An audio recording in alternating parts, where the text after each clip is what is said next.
आज कॉलेजमध्ये गेल्यानंतर ना एक महत्त्वाचं काम होतं ते म्हणजे काय ते या भैय्या कापडीला रंगवायचं होतं. कारण कसं तो आहे ना रंगपंचमी दिवशी पळून गेला होता. पळून गेल्या असल्या कारणामुळे त्याला आहे ना आज धरलं आणि रंगवून दिलं पूर्ण. इकडं पुढं आहे ना आपले रोहित दादा आहे पेढे वाटत आहेत. पेढे वाटायचं कारण म्हणजे आपला सिद्धू जो आहे ना काल फौजी झाला होता. त्याचा रिझल्ट लागला होता. त्याच्या चेहऱ्यावर आनंद दिसत होता. आज आहे ना आमचं कम्प्युटर सायन्सचं डिपार्टमेंट आहे ना इथून शिफ्ट होऊन आहे ना नव्या बिल्डिंगमध्ये गेलो होतो. ते म्हणजे कुठं तर मागच्याच बिल्डिंगमध्ये दुसऱ्या मजल्यावर. तिथं गेलं होतं. लांब होतं थोडं पण मग गेलो. तिथं वर गेल्यानंतर पाहिलं. तिथं वर लॅबमध्ये पाहिलं ते एक हॅकर बसेल होता.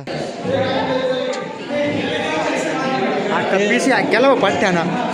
त्याच हॅकर शेजारीने एक हॅकर बसेल होता. टोपी घालून बसेल होता एकदम. पुढचं काही कळत नव्हतं त्याला पण खाली बटन नक्की दाबत होता तो. प्युअर हॅकर होता तो. हाय क्वालिटीचं कोणाला वेबसाईट हॅक करायची असेल तर संपर्क साधा बरं का. सागर भाऊ हॅकर. इकडं दुसऱ्या लॅबमध्ये 2 लॅब बांधल्या. दुसऱ्या लॅबमध्ये आणि इकडं पण पोरं पीसी सेट करीत होते. नंतर मग आमचे डिश सरांनी एक पीसी चालू होत नव्हता. मग त्याला चालू करून देत होते. तो काही चालू होत नव्हता. मग परत तिकडं तेच चालू होतं सारखं.